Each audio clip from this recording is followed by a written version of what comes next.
I was once blind by Decomprosed. I was born blind. When you've never learned to appreciate something, it's not really possible to miss it. People used to ask me all the time, how do you get by? Do you wish you could see? What would you trade for it?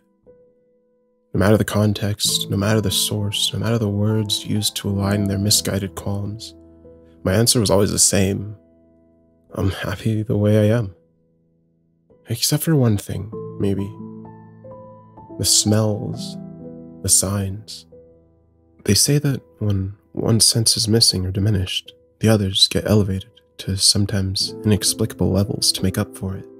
That might have explained the extra whiff of summer on the wind, but it didn't explain the rotting, the pungency, the ever-pervasive decay. It also didn't explain the associations I made between people and certain scents. Whenever my mother would put me to sleep at night, it was like death itself had crawled from the earthly grasp of soil, worm in tow, to join me as bedfellows. Carried with it came the faint smell of ash. I was 8 when it all came to a head, and she died in a house fire that almost claimed our entire family. Years later, we had a pet dog. I constantly had to hold my breath for fear of catching one of the waves of nausea, perpetually threatening to overtake me. His coat always had a faint hint of deep wet copper, but over time it got stronger and stronger.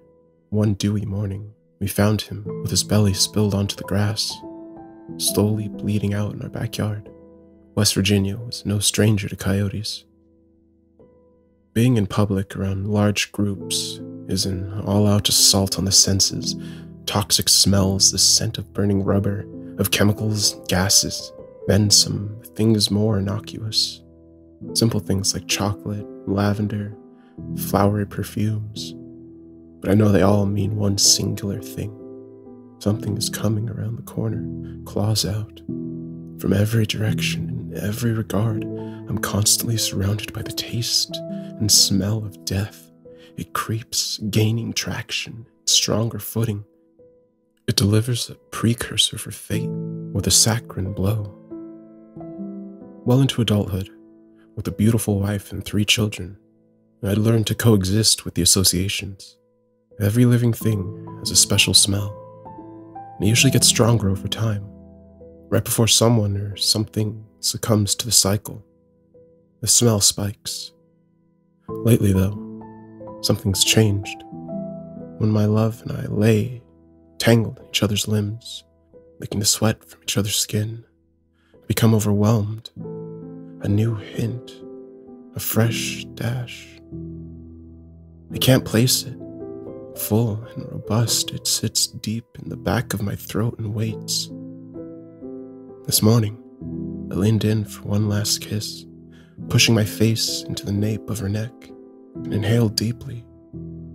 Then the realization struck. Mont Black Legend Cologne. Roger, her coworker, the company picnic 3 months prior.